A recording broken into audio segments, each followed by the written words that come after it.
Young people are more versatile these days. They're curious, they have more at their fingertips, they can go out and they can learn different skills and do different things. There's a more dynamic, holistic skill set that they're acquiring on the average than in any time in history because of what they have access to.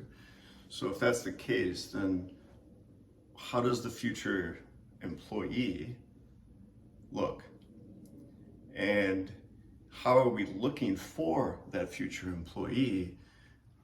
Because if we're looking through the lens of yesterday, then we're gonna have all sorts of blind spots to the employee of tomorrow, to what their value is and what they could potentially contribute.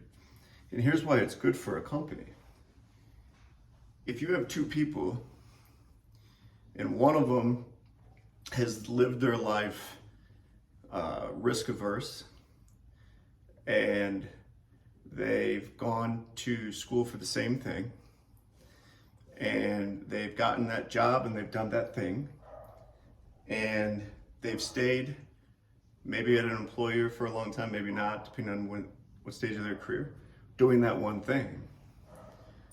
Well, the lens of yesterday, that depending on what that career is, it's a highly sought after, low-hanging fruit sort of recruiting target.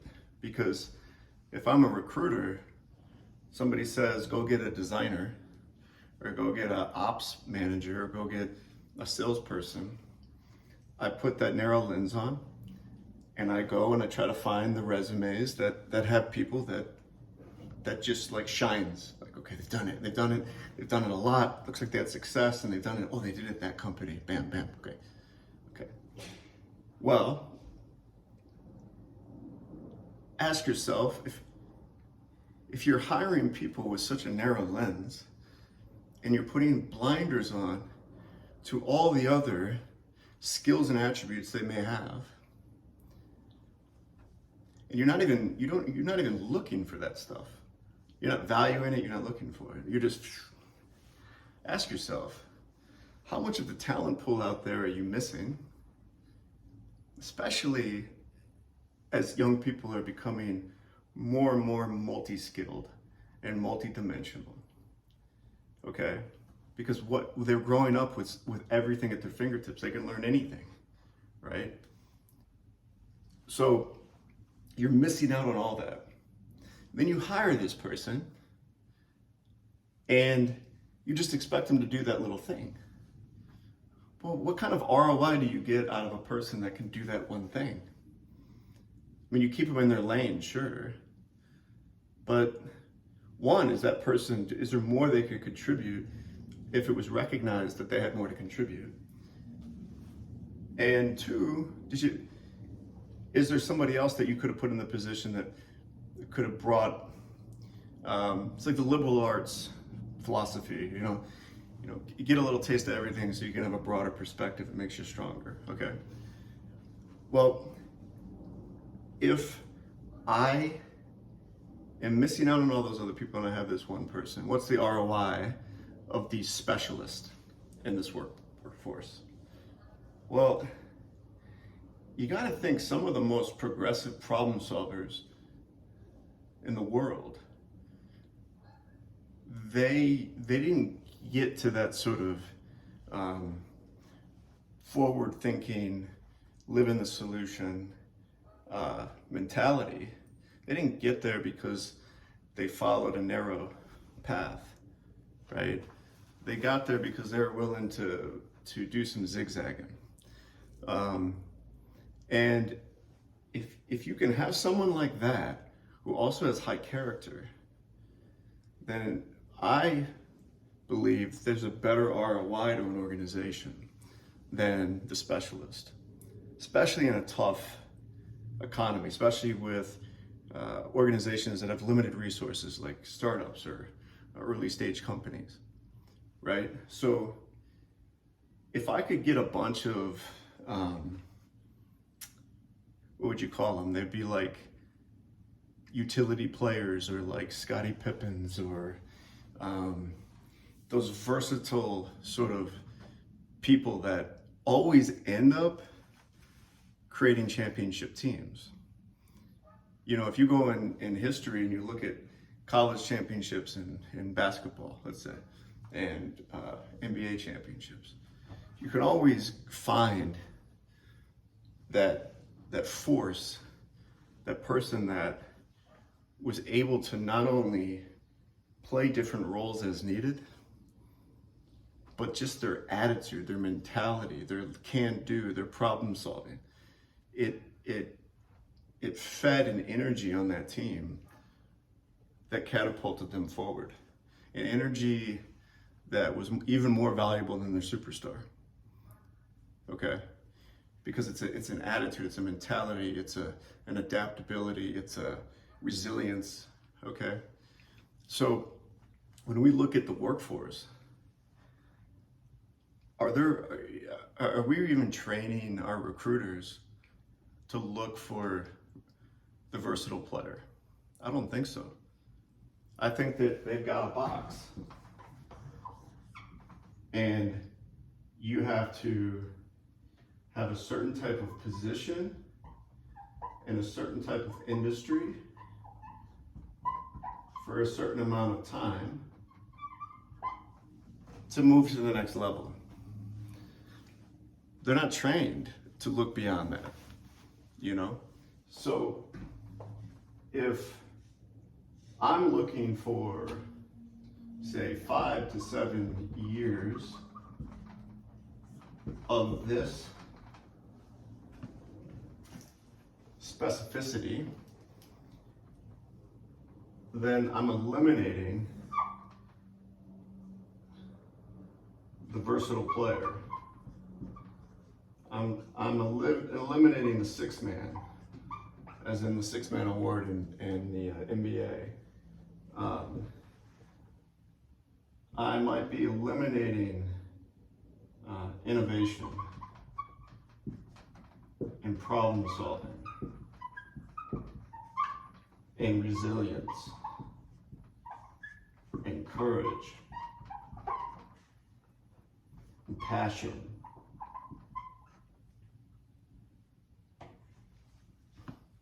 Obviously, creative thinking,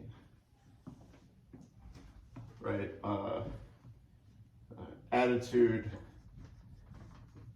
of continuous improvement. Always be learning. Love of learning. A self-improver.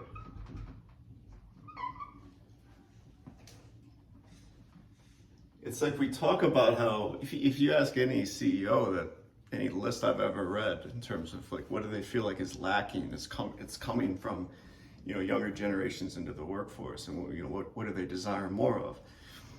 It's not, gee, I wish they had 7 more years of product ownership on their resume, or 9 more years of, you know, management and operations, or, you know, 6 more years of selling this particular type of SaaS software. That's not what they're saying. They're talking about attributes. They're talking about characteristics, attitudes, behaviors, ways of thinking, right? Emotional maturity, right? People aren't versatile enough. They're not adaptable. They lack the courage to take a risk. They're not problem solvers. They're not coming into the workplace with a love of learning. Resilience. You know, it's these, call them soft skills, but it's these characteristics that are at the foundation of any human being that manifest themselves out positively or negatively in an organization. People like this, they breed trust. They want trust. Anyone who takes risks anyone who's always trying to learn, there's something pure about them, and there's something you could trust about them. But they're also, and they're very loyal. But the problem is, if they can even find their way into an organization, they had to come through like this little funnel, right? And I don't know what that is. It doesn't look like a funnel. It's like a tip.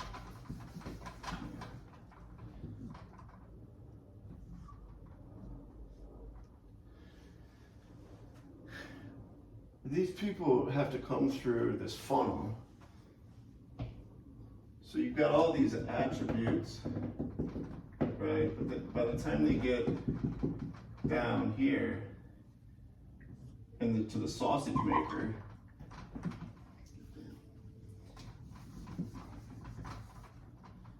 they end up getting put in a box, okay? They end up getting put in this box because now they're the position in the industry with the amount of time. And then anyone that doesn't fall into this and they come through here, they're kind of a risky hire. They already have a question mark hovering over them, right? And so they're kind of up against it because it's like, wow, we really stressed ourselves because you hadn't been in this type of position in this type of industry for this amount of time. So therefore, but we'll see. Okay, which makes this person that's naturally all these things clam up a little bit and try to please and become this. That's not to say that you gotta do your function, but highly talented and motivated people can do their function 20% of the time in the day, and the other 80% of the time they could be learning, they could be innovative, right? But if that's just being squashed, then that hurts the organization.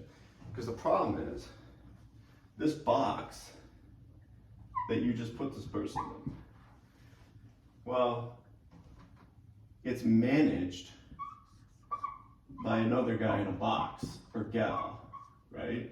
And that person's managed by another person in a box. And as soon as this person starts to try to step outside of their box and starts to maybe prove that this philosophy of position, industry, and time, this sort of validation, they start to step out of the box and they start to get results, right? Well, then it makes this person insecure. Because, well, damn, that's bullshit. They're supposed to stay in their box. Put them back in their box. Like, there's a playbook here. There's a rule. There's a system, right? And I've been playing by these rules, and I got here, and I'm trying to get here. And this guy's trying to change the rules on me. And I can't let that happen because it makes me insecure, because I've stayed in my box.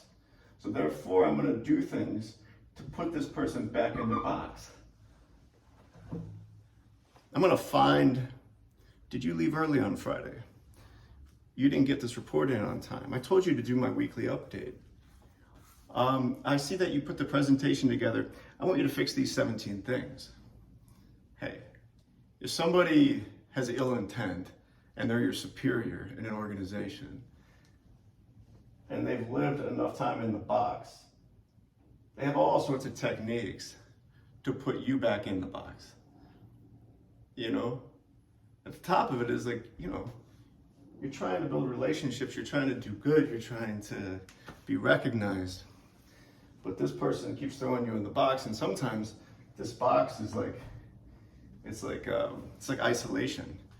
So basically, they're controlling a narrative. I'm gonna put you back in the box, and then let me control what this guy thinks of you. Because I'm really piecing things together. Yeah, well, sure, he's okay at this stuff, but I think he needs to be more disciplined. He keeps getting outside of his box, but I'm putting him back in his box, you know, and this is what I'm doing. And so this person starts to develop a perception of that person, right? But all this person was trying to do was problem solve, make a positive impact. So now you keep throwing this guy in the box, it's killing his spirit or her spirit. So how does she or he react? Well, they could just die inside, but that's not who they are. They're these things. They're innovative and successful and passionate and forward-thinking because they're a good person. They're passionate. They live by a set of principles. And when you start to behave in a way that intuitively this person knows something isn't right, you're not treating me right, you start to feel trapped. So you have decisions. Either you sort of lose your soul and you go in the box, right? Or you keep going out of the box, and that option, you really risk conflict and alienation.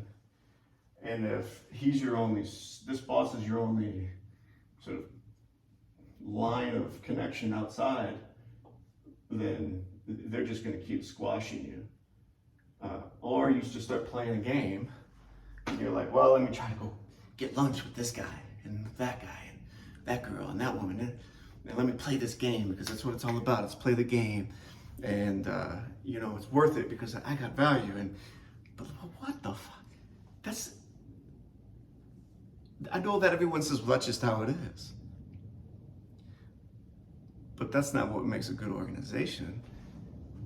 You just killed this person's spirit, and you're forcing their hand to play a game where there's all this overt or subversive sort of conflict, competition, retribution, passive aggressive or otherwise, going on here. And then there's a paranoia that, like, well, what does this guy even think of me? So it negatively impacts that interaction.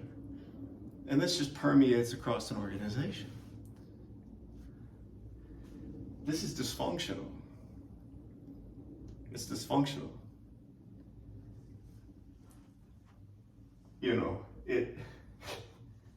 How do you change it? I mean, how on earth, we have all these brilliant young people that are going to come up into the workforce that are multi-talented. They just need the right leadership, because what this is leadership. This person was afraid, and they try to throw this person back in the box. If this person was less afraid, if they weren't so fearful and insecure, then they would have encouraged this. And they would have seen that this is a really stand-up person that potentially has a lot of value. But this person has to be okay with this person surpassing them. Because as soon as this person is not okay with this person surpassing them, then this person acts in negative ways. Because they're trying to create a ceiling, or traps, or barricades, or whatever to protect their ascent. But if these folks continue to exist in organizations, we're going to kill innovation in America, because these young people that are coming up are going to rebel. They're going to rebel. But then they're going to get squashed. And then they're going to get miserable. And then they're going to turn to substances, and they're going to turn to other outlets, and they're just going to try to block it all out. And then what are we doing? We're suffocating the roots of healthy organizations, of innovation, of progressiveness. For what? Because we've got a bunch of insecure middle managers running around organizations all across America because they didn't have the balls to do anything outside of their little self-contained box. Come on. If you want to be an organization that's going to make things happen, you better be prepared for these young people that are coming up that are multi-talented, multi-dimensional, and you better make sure that your recruiter, your gatekeeper, understands this person, because the organizations that figure out how to look through a different lens and identify these kids, they could be multi-industry. They could be multi-position. Why is that bad? You don't think they can learn your bullshit? Come on. That's the joke, right? You don't think, me personally, in my career, especially since I went to go build my own startup, and I've been juggling different things, jobs, this and that since then. I've been in so many different industries, and every single opportunity I've had, I've figured it out. And it pisses them off because there's people that have been in the box, and I come in there and in 45 days, they're like, wow, how'd you figure this out? And it makes them fucking furious deep down. But what am I gonna do? Like, oh yeah, put me in your little box. I can't. I live in solutions. I have to be a problem solver. The problem with these middle manager types, even if you get past the gatekeeper and somehow it's a miracle that, they didn't, they could look outside of this little limitation here. Position, industry, time, how much do you got? Right? You got too many people. They become so adept at identifying problems, but they couldn't, if their life depended on it, come up with a fucking solution. They're problem identifiers. Oh, they'll take your little presentation, they'll pick it apart because they can find all the problems in it. They want more data analysis because that helps them identify problems. They can tell you, their solution is this. Their solution is to identify your problem and tell you to fix it. Their solution is based on what happened yesterday, and therefore you should repeat it. Fuck that. That's not how the world's going right now. That's not how it's going. We need more problem solvers. Not fucking problem identifiers. But they're all over the place. So how, like me, if you're a problem solver, if you're versatile, if you're multi-industry, multi-experience, how the fuck do you, one, get past the half blind, 3/4 blind, 90% blind recruiter that just wants to check off the box and move on? Then, when you get into the organization, somehow squeeze through the sausage machine called this over here, how do you not get crushed by the problem identifier that's preserving their position that they feel so entitled to? How do we survive that? Well, we survive it by the really smart organizations changing the way they look at talent. Changing the way, transforming the way they look at talent and how they interview people. And identifying these fuckers and putting them right through the sausage machine in a reverse fucking osmosis shit and fucking spit them out into the chaos of the world and see if they can fucking survive. Because they're really adept at the fucking sausage machine box down here.